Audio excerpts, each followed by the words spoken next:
तपाईहरु हेर्दै हुनुहुन्छ good morning Nepal. Good morning, Nepal. Good morning, Nepal. Good morning नेपालको प्रसारणमा तपाईलाई स्वागत छ।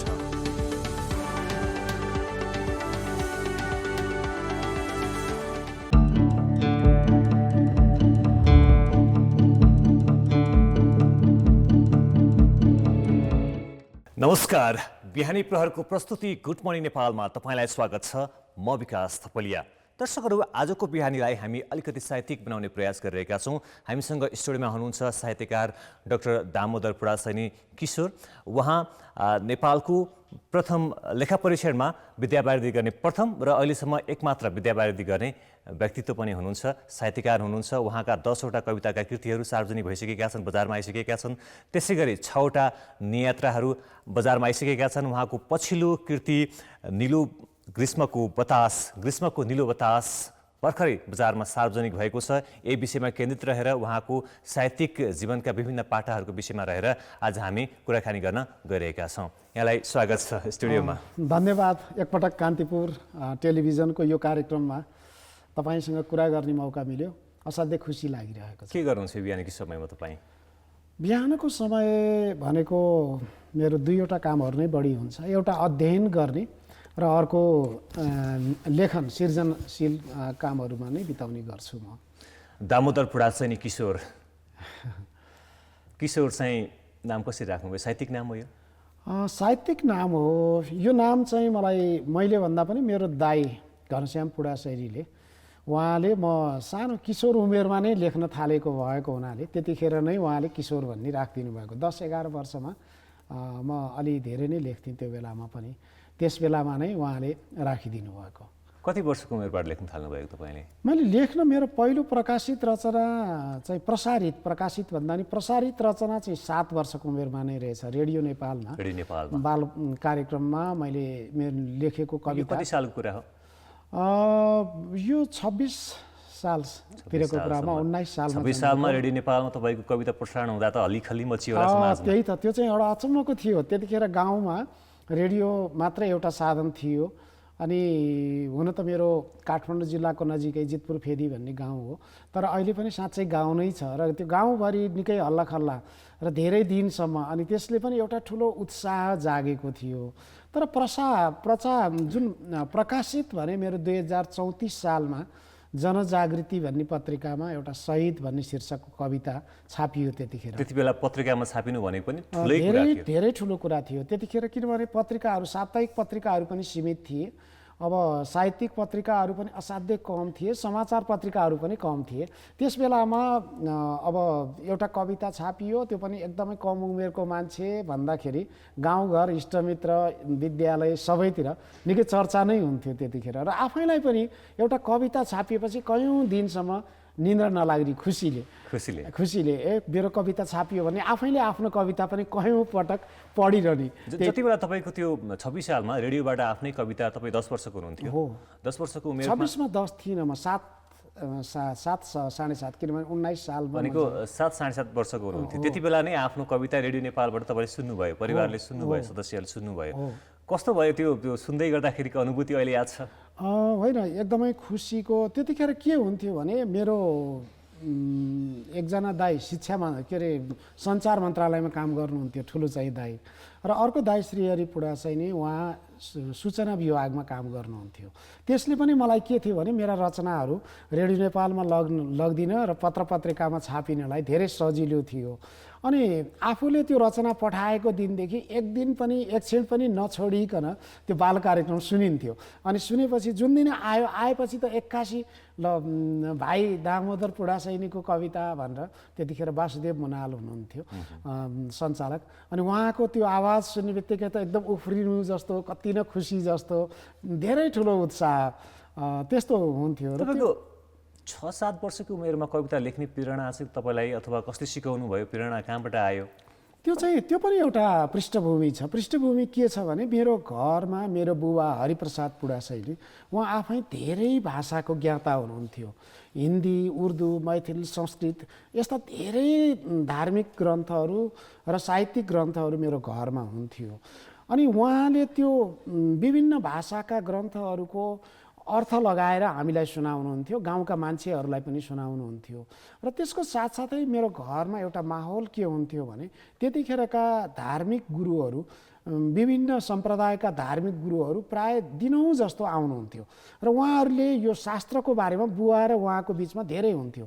कविताहरू त्यो बेलामा दोहा भनिन्थ्यो, श्लोक भनिन्थ्यो र त्यसको बारेमा चर्चा परिचर्चा हुन्थ्यो र उहाँहरू सुनाउने गर्दाखेरि हामीलाई पनि तिमीहरूले लेख्यो भने यो धेरै राम्रो कुराहरू भन्नुहुन्थ्यो र हामीले लेख्थ्यौँ, सुनाउँथ्यौँ अनि उहाँहरूले पनि यो राम्रो नराम्रो भयो भन्नुहुन्थ्यो। एक किसिमको त्यो माहौलले मलाई सानैदेखि लेख्ने प्रेरणा चाहिँ त्यहाँबाट पक्कै पनि 10वटा कविता सङ्ग्रह प्रकाशित भइसकेको छ, 6वटा नियात्रा प्रकाशन भइसकेको छ, एउटा धर्मदर्शन सम्बन्धी पुस्तक लेख्नुभएको छ र पछिल्लो पुस्तक नियात्रा ग्रीष्मको निलो बतास भर्खरै बजारमा सार्वजनिक भएको छ। अब यो ग्रीष्मको निलो बतासको बारेमा बताइदिनुहोस् न। अब यहाँले भन्नुभएको जस्तो मेरो यो 6औं नियात्रा कृति हो ग्रीष्मको निलो बतास भनेको। यो म खप्तड, नेपालको मध्यपश्चिम क्षेत्र खप्तड र सुदूरपश्चिम क्षेत्रको महाकाली डडेलधुरा वरिपरिका भेगहरू र भारतका केही ठाउँहरू जस्तो नैनीताल र नैनीताल वरिपरिका भागहरूको भ्रमण गर्दा लेखिएको किताब हो यो। र यो किताबमा मैले एउटा फरक कुरा के छ भनेदेखि, हुन त योभन्दा अगाडि पनि मैले हिमाली साहित्यहरू लेखेको छु, जस्तो मायालु हुम्ला भन्ने मेरो एउटा नियात्रा सङ्ग्रह छ र अर्को पर्खालभित्रको राजधानी भन्ने त्यो चाहिँ उपल्लो मुस्ताङ र तल्लो मुस्ताङको परिवेशमा म त्यहाँ बसेर लेखिएको नियात्रा सङ्ग्रह हो। र यो नियात्रा सङ्ग्रह ग्रीष्मको निलो बतास भने यो ग्रीष्मको समयमा मैले खप्तड क्षेत्रको भ्रमण गरेको थिएँ र त्यो असाध्यै जादुमय सौन्दर्यले भरिपूर्ण हुन्छ त्यतिखेर खप्तड आफै पनि निलो आकाश, त्यो पनि ग्रीष्मको मौसम भनेको खप्तडका हरेक भुइँमा त्यो बगैँचा नै हुन्छ।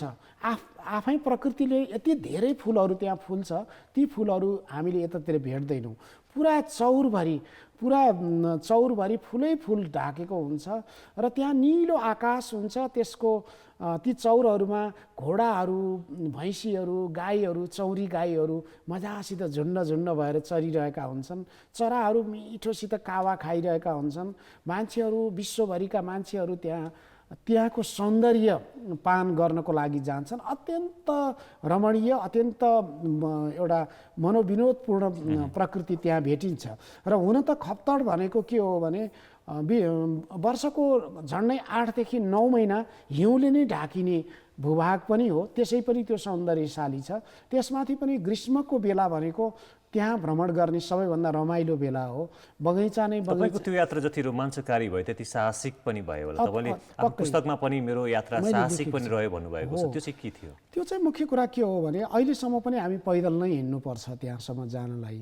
डोटीसम्म हामी सवारी साधन लिएर जान सक्छौँ र बढीमा झिग्राना भन्ने त्यसको फेदी छ, त्यहाँसम्म हामी सवारी साधनमा बल्ल तल्ल जान सक्छौँ आफ्नो सवारी साधनमा। त्यसपछि चाहिँ हिँड्नु नै पर्छ र त्यो एउटा उचाइको भूगोल पनि भएको कारणले, हिमाली क्षेत्र भएको, लेकको क्षेत्र भएको हुनाले धेरै मान्छेहरूलाई उचाइ लाग्ने डर पनि हुन्छ। र अर्को कुरा के हुन्छ भने जस्तो झिग्रानाबाट हिँडेपछि बिचमा एउटा बिचपानी भन्ने ठाउँमा एउटा मात्रै त्यहाँ होटल छ र त्यसपछि फेरि हिँडेपछि अन्तिममा खप्तड नै पुग्नुपर्छ। त्यसले गर्दा बिचमा हिँड्ने सन्तुलन मिलेन भने पनि बिचमा परिने डर हुन्छ र बिचमा जङ्गलहरू पार गर्नुपर्छ। त्यहाँभित्र धेरै बाघहरू, भालुहरू, मैले बाघहरूसँग जम्काभेट भएको, चितुवाहरूसित जम्काभेट भएको कुराहरू पनि त्यहाँ लेखेको छु।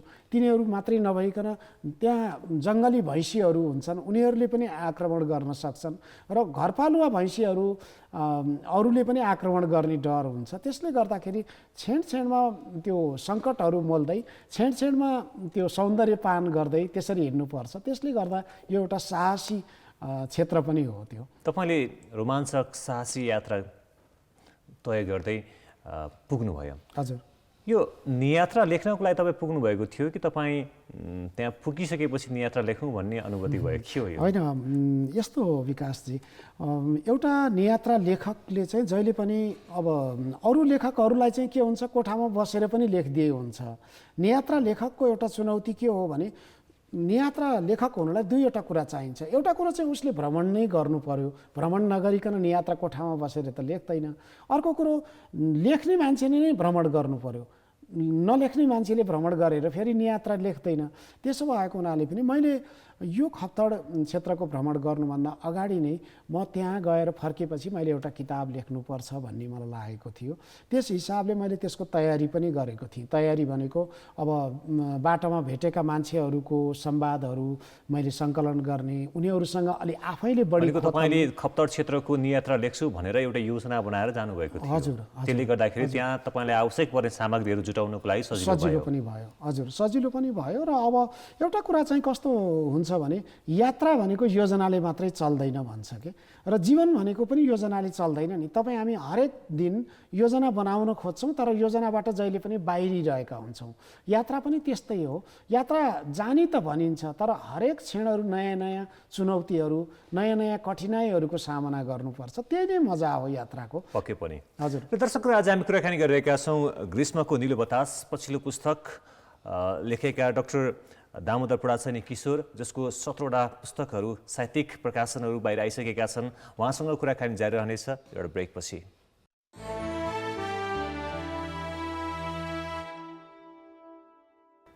ब्रेकपछि पुनः स्वागत छ। आज हामीले स्टुडियोमा निम्त्याएका छौँ ग्रीष्मको नीलो बतासका लेखक डाक्टर दामोदर पुडासैनी किशोरजीलाई।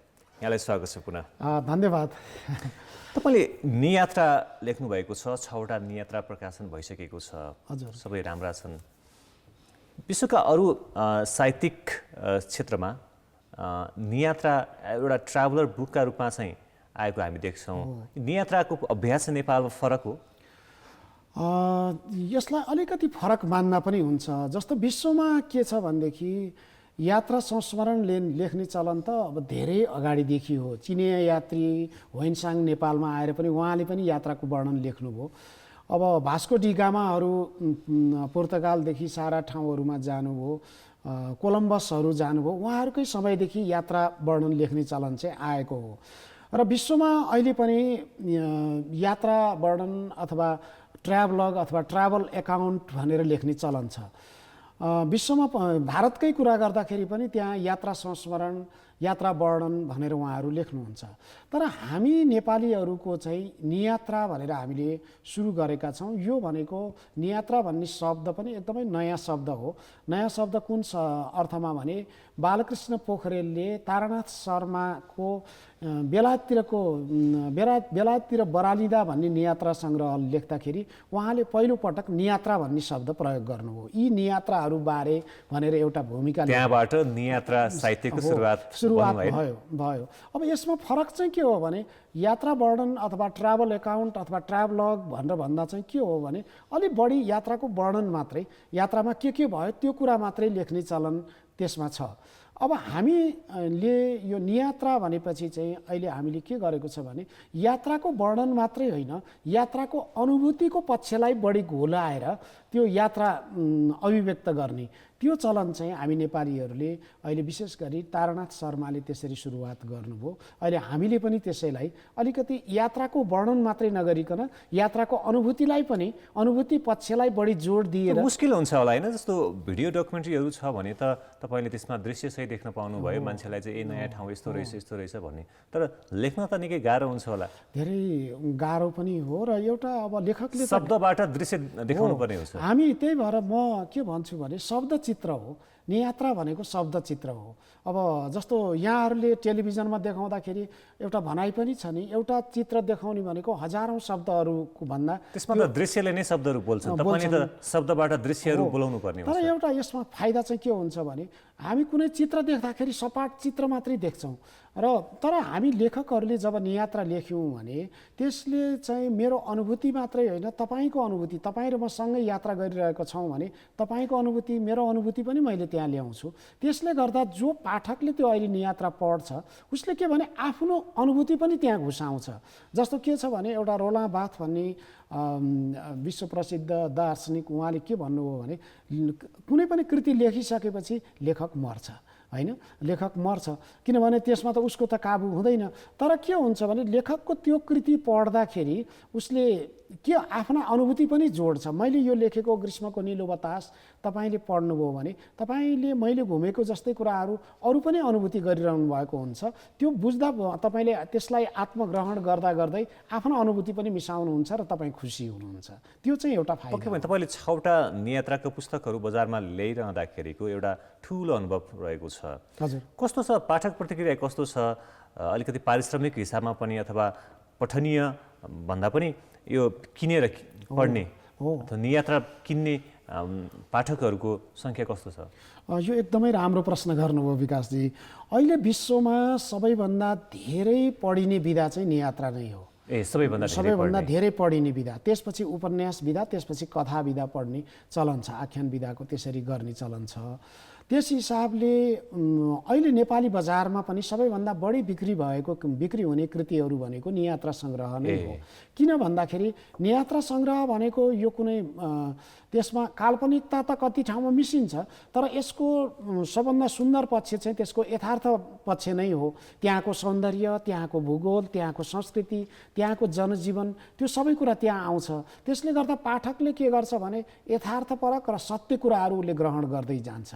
त्यस हिसाबले पनि विश्वभरि सबैभन्दा धेरै पढिने विधा नियात्रा नै हो। नेपालमा पनि यो नै विधा बढी पढिने हुनाले यो पाठकहरूले नियात्रा भनेपछि खुसी भएर छाप्नुहुन्छ। जस्तो ग्रीष्मको निलो बतासको कुरा गरौँ, बजारमा आएको 1 महिना लगभग भएको छ। हजुर हजुर। कस्तो पाउनु भएको छ पाठक प्रतिक्रिया? अनि यसको पुस्तक किनेर चाहिँ पढ्ने पाठकहरूको सङ्ख्या तपाईँको भनौँ न त्यो हिसाबबाट पनि कतिको सफल?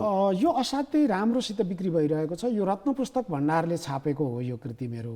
हुन त मेरो यो सम्म 4वटा कृतिहरू नै रत्न पुस्तक भण्डारले छापिसकेको छ, नियात्रा नै त्यो पनि होइन।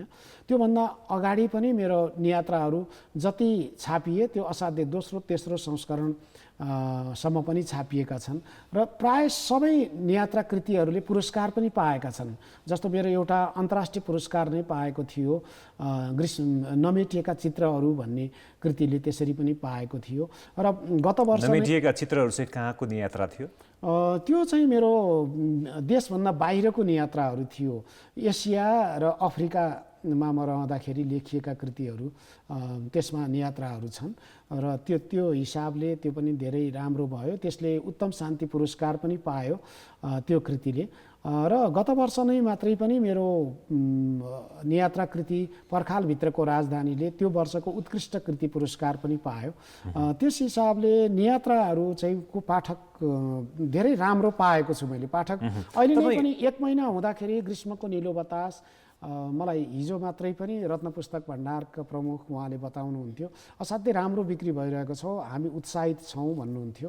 त्यस हिसाबले नियात्रा लेखनभन्दा अगाडि साहित्यको अर्को विधा कविता लेखनमा हुनुहुन्छ अहिले पनि हुनुहुन्छ, अझै लेख्दै हुनुहुन्छ। हजुर हजुर।